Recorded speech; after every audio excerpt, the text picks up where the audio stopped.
ভাৰত চৰকাৰে সত্ৰীয়া নৃত্যৰ আজীৱন সাধক আৰু অসমৰ নৃত্য জগতৰ এগৰাকী মহিৰুহ নৃত্যাচাৰ্য যতীন গোস্বামী ডাঙৰীয়াক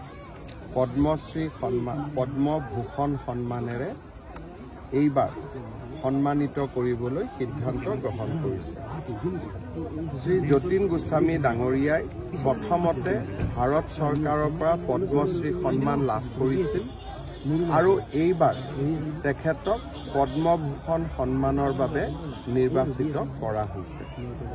বহুদিন পিছত জীৱিত অৱস্থাত এজন ব্যক্তিয়ে বা এজন মহিৰুহে পদ্মভূষণ সন্মান লাভ কৰিবলৈ সক্ষম হৈছে।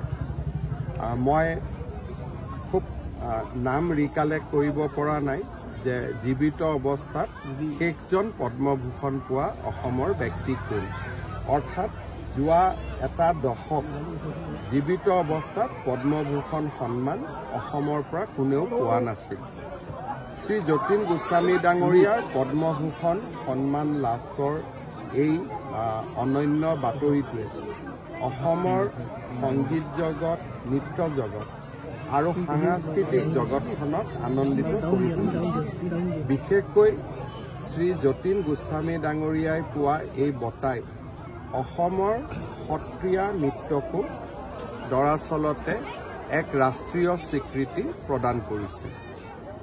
অসমীয়া ধ্ৰুপদী ভাষা হোৱাৰ পিছত চৰাইদেউ মৈদামে ইউনেস্কোৰ বিশ্ব সাংস্কৃতিক ঐতিহ্য পোৱাৰ পিছত যতীন গোস্বামী ডাঙৰীয়াই সত্ৰীয়া নৃত্যত তেখেতৰ জীৱনজোৰা অৱদানৰ বাবে লাভ কৰা পদ্মভূষণ বঁটাই আমাৰ সত্ৰীয়া নৃত্যকো এক ৰাষ্ট্ৰীয় পৰ্যায়ৰ স্বীকৃতিৰ বাবে বা ৰাষ্ট্ৰীয় পৰ্যায়ৰ স্বীকৃতিৰে সন্মানিত কৰিলে। গুৰুজনাৰ আমাৰ সাংস্কৃতিক জগতলৈ উপহাৰ আছিল সত্ৰীয়া নৃত্য আৰু সেই সত্ৰীয়া নৃত্যকে যতীন গোস্বামী ডাঙৰীয়াই আন্তঃৰাষ্ট্ৰীয় পৰ্যায়লৈ লৈ যাবলৈ সক্ষম হৈছিল।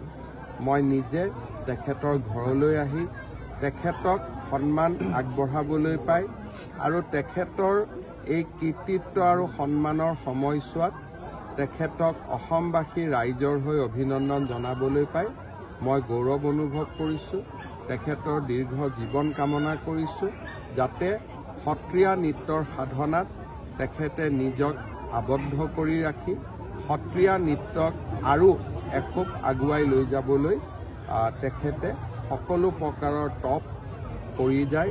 তাৰ বাবে তেখেতৰ হৈ বা তেখেতৰ বাবে মই পৰম পিতাৰ ওচৰত দীৰ্ঘায়ু কামনা কৰিছোঁ। সাক্ষাতৰ সময়ছোৱাত সত্ৰীয়া নৃত্যৰ সম্পৰ্কে তেখেতে মোক ২-৩টা গুৰুত্বপূৰ্ণ পৰামৰ্শও আগবঢ়াইছে। মই পৰামৰ্শকেইটাও গ্ৰহণ কৰাৰ বাবে চেষ্টা কৰিম। মুখ্যমন্ত্ৰী মহোদয় কালিৰ দিনটোত দেখিবলৈ পোৱা গ'ল গুৱাহাটী দুটা ঠাইত বম ব্লাষ্ট হৈছে, যিটো আলফাই স্বীকাৰ কৰিছে। এতিয়া প্ৰথম কথা যে আলফাই বোমা বিস্ফোৰণ কৰিছে এই ধৰণৰ বাতৰি মোৰ ওচৰত নাই, কিন্তু যদিহে সঁচাই তেনেকুৱা কিবা বোমা বিস্ফোৰণ হৈছে, মই পৰেশ বৰুৱা ডাঙৰীয়াক অনুৰোধ কৰিম যে অসমবাসীয়ে শান্তি বিচাৰে আৰু পৰেশ বৰুৱা ডাঙৰীয়া শান্তিৰ অন্যতম প্ৰহৰী হ'ব লাগে। যদি তেখেতে আমালৈ খবৰ পঠায় যে এইবাৰ মই বোমা বিস্ফোৰণ কৰা নাই, তেনেকুৱা বাতৰিয়ে অসমক গৌৰৱ প্ৰদান কৰিব। আৰু মই বোমা বিস্ফোৰণ কৰিছোঁ, তেনেকুৱা বাতৰিয়ে অসমৰ নৱপ্ৰজন্মক আশাহত কৰিব। সেইবাবে মই ভাবোঁ যে এনেকুৱা গণৰাজ্য দিৱস, স্বাধীনতা দিৱস হওক, উৎসৱ হওক, য'ত পৰেশ বৰুৱা ডাঙৰীয়াই নিজেই কয় যে এইবাৰ আমি কোনো বোমা বিস্ফোৰণ কৰা নাই, তেনেকুৱা বাতৰিৰ অপেক্ষাতে নৱপ্ৰজন্মই অপেক্ষা কৰি থাকে। আলফা স্বাধীনৰ লগত আলোচনাটো আগবঢ়াই নিব নেকি? আমি আলোচনাৰ বাবে পথটো আমি খোলা ৰাখিছোঁ। তেখেতৰ লগত সময়ে সময়ে মই আলোচনা কৰিয়ে থাকোঁ, গতিকে টেলিফোনত কথা বতৰা হৈয়ে থাকে। কিন্তু এইটোৱে কথা যে তেখেতৰ দাবী আপোনালোকে জানে আৰু সেই দাবীবোৰ গ্ৰহণ কৰাত আমাৰ অসুবিধাৰ বিষয়েও জানে।